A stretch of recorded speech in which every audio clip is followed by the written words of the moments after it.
Welcome back. This is Tyler Disney of Integral Group Oakland, and this is part 2 of a video series on families. And in this video, I'm going to show how you take a raw family that you just got off of the mean streets of the internet and turn it into something nice that you want to have in your project. So this is our family. The very first thing we want to do is we want to rename it. Here we go. Here it is in the family tree. You'll notice that you may have noticed in the last video that I overwrote, when I was downloading it, I overwrote a previous family that I'd gotten. And so while this is actually a PF100, it says PF16, which is fine because I want to rename it anyways. We have a family naming convention here at IG that I want to follow. So I'm going to right click, say rename. I'm going to make it D3030 heat exchanger. And since this is a specific family, I'm going to give it a very specific name. I don't want to just say heat exchanger. I want, when someone looks at this family sitting in a folder, I want them to know that it's a specific model. So I'm going to say Taco PF100. And I don't actually want all of these models. I have just now decided I just want the D model. That's the only one I'm interested in. So in the interest of keeping my model, my project model lean, I'm going to delete these other models. Don't do this if you're not sure you don't want those other models. Okay, great. Got it. And now what I need to do is I need to get my shared parameters loaded into this family. I need to get my the IG standard shared parameters that we have that we use to talk with schedules loaded into this family. So I'm going to show how we do that. Right click it and hit edit. And you are now in the scary family editor. And feel free to look around and see what's going on, get a little familiar. These are pipe connections and they can give you information about what's going on. But we're not going to play with any of that today. Where all the action happens is in the Family Types button, which is conveniently not labeled and not intuitively iconographed. Click it regardless. And so these are all of the parameters that come with the family. And so some of these are geometric ones. They're what define the shape of all of these primitives. Whoever made this model did a very nice job.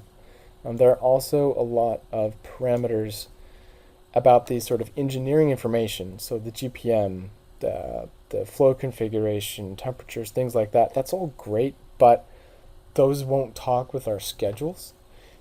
And so we kind of just ignore these, which is a bummer. Maybe you could go through and delete them, but honestly, it's not worth your time to go through and decide which parameters are safe to delete. So don't bother. What we're just going to do is we're going to add shared parameters. And there's a quick way and there's a slow way. And so just so that you understand what's going on, I'm going to show you the slow way first, quickly, and then we're going to get to the fast way in the next video. So the way to add shared parameters is to, again, come into this Family Types window, go to Parameters, Add, select Shared Parameter, then hit Select. And the shared parameters are stored in a text file on our server in Integral Group Oakland. If you're in a different company or a different office, you need to go find where the shared parameter file is. For those in Oakland, it's in the it's in the Revit standards folder. You shouldn't have to point it at it. The project should already know where it is.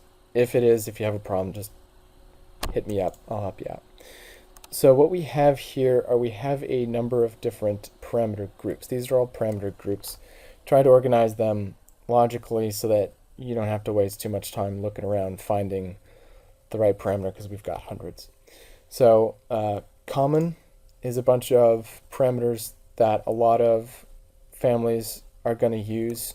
A lot of different types of families are going to use. So that's things like manufacturer, model, location, notes, operating weight. That's an important one.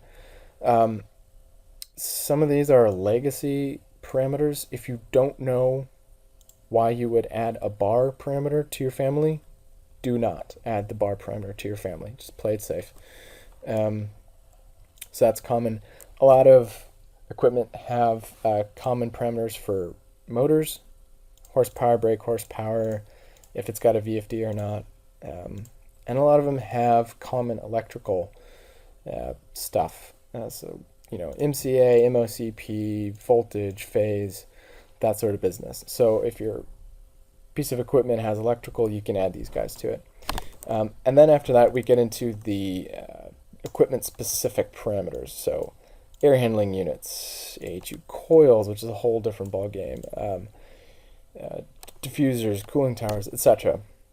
We obviously are looking for heat exchangers. So these are the heat exchanger specific parameters that we built to be placed into families and then talk to schedules.